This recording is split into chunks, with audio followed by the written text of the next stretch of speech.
I don't like folks who can't relish life and relax.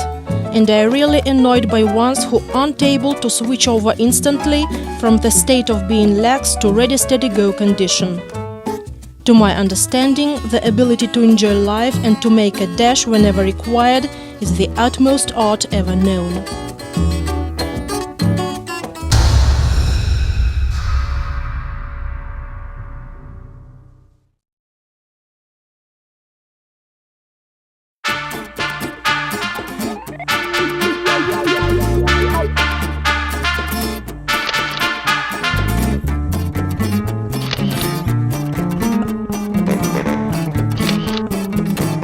When Kate and me descended from Yellow Ridge, Yura and Oleg, the judges of the festival, blamed us for spending too much time at the Belamed station.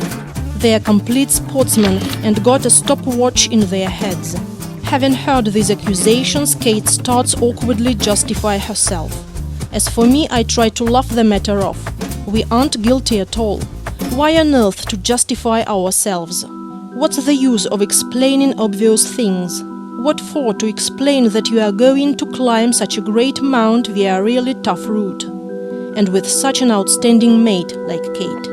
Why to explain that last 6 months you've been waiting for this climb, and now you want to enjoy the every moment of this climb, to savor it like old season wine. You really wanted to enjoy it, but not to run up like mad, keeping in sight only ropes and gear. There will be some other mountains, some other routes, some other mates, but these instant feelings will never come again. Any feeling, any emotion live just once and never come again. They never revive. That's why we didn't rush down. Why to rush?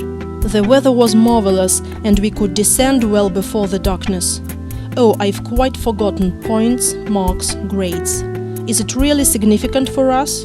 Our immediate task was to make the routes we intended to climb, and all other things like competitions and festivals lost their significance and became something like background, like framing.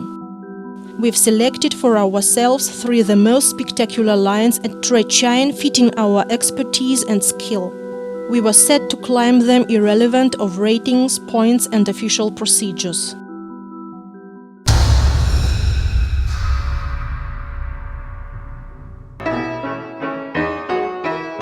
The first warm-up route of our choice was sheer southern wall of Little Cassin at Tor Preuss, the eastmost and lowest tower in Lavareda Massive. The route was just outstanding. According to Russian grade, it turned out to be 5A grade.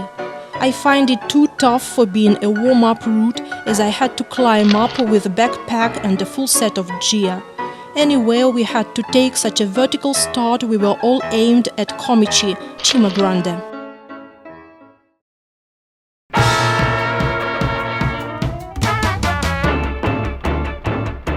According to the climbing schedule, the next route was Yellow Ridge at Cima Piccola, the vertical line up the southern ridge of towering Anti-Cima. This route is really diverse, very masculine, strong arm climbing up, overhanging, alternated by the pitches of nice female climbing, meditative, gracious and airy.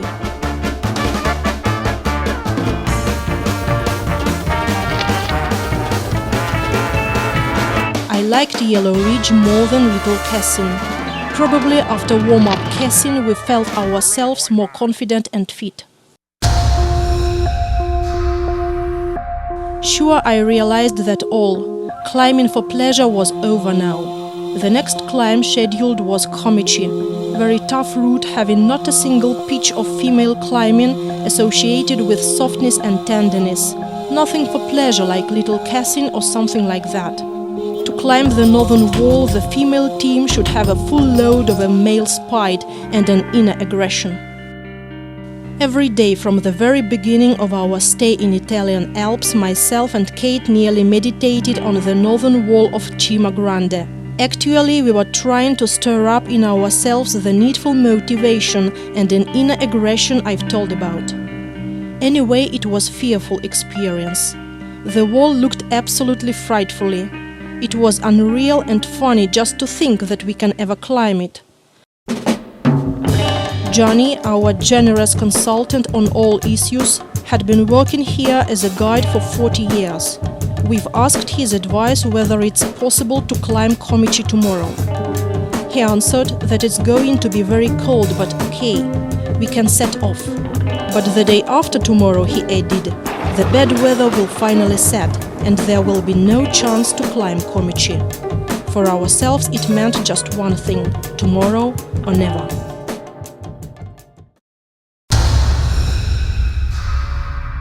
Feeling very cold in sultry Italian Alps may seem something ridiculous.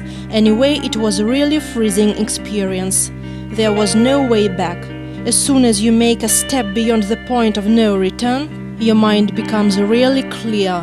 No doubts, no hesitations, no unnecessary thoughts. You have to move forward. You have no choice. What happened later in the modern Russian language is called by the word «жесть». No more idle chatters at the stations, no more ladylike style, no womanhood at all, no coquetry. Just fight up the wall, blind fury, spite, clenched teeth, frozen fingers. And visual control over each other at the station to avoid a fatal mistake while getting the belay ready. Everything has gone. Just three of us, me, Kate and the wall, here and now. The brain and body are all set to one goal, to make to the top before the darkness, just up. No time and desire to look around and enjoy the majestic view of a giant walls around you, far below and somewhere high in the sky. Just an instant eye click, just a mental shot which will be stored in your memory till the base camp. Later on, down below, in safety you'll get these shots projected to your inner screen and enjoy these mind-boggling, break-the-neck mental shots.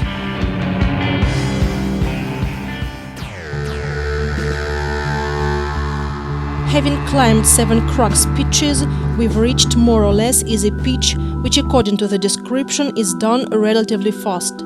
Having looked at it more closely, we realized that it's not going to be fast, but right on the contrary, very slowly. Why slowly? Because all the rocks towering upwards were of 4th or 5th grades and all covered by water ice. When our male colleagues Dulnev and Lastочkin climbed here a few days earlier, these rocks were just wet. Now they were completely under water ice. The mountaineering became a figure skating on a vertical ice of climbing shoes instead of the skates. Still, I can't understand how Kate managed to solo this way up the ice-clad wall. At the end of the climb, Komichi decided to grasp our balls, or just to check whether we, the ladies, really have them. We have already started to relax, thinking that only one severe pitch left. In the route description it was put like that: a delicate and nervous traverse under the roof using stoppers. After that another easy pitch and one reaches the main terrace of Lavareda. In reality it turned out to be an alpine thriller. We got stuck under a black narrow dihedral with overhanging bulge. Its walls were absolutely smooth and covered by a layer of water ice. No way to the left, no way to the right. No chance to rappel as the wall is overhanging.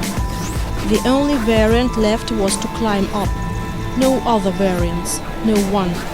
Somehow we managed to get through. How? Probably God knows. Silently. Frankly speaking, some words jumped from the tongue, but these words remained beyond the scene. So we rushed out to the Lavareda trap and got to the top of the mount.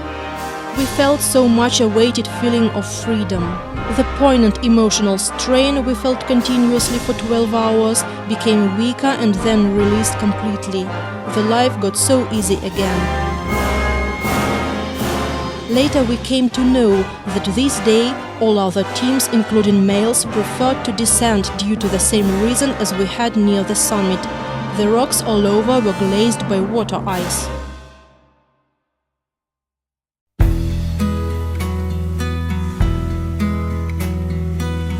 Now I have one more dream. Earlier I dreamt of staying overnight at the summit of Jalik, but every time I had to rush down. One day this dream came true. Now I have another dream, to stay overnight on the summit of Cime Grande. I'm confident it will happen sometime, but with some other partner, as Kate doesn't like to sleep on the top. Better.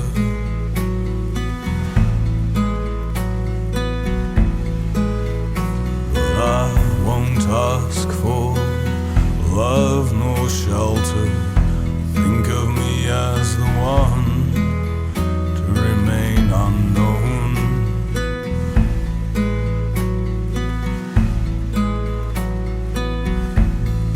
For more than you have been a face to hide. You have become a name to forget. The flowers we sent you.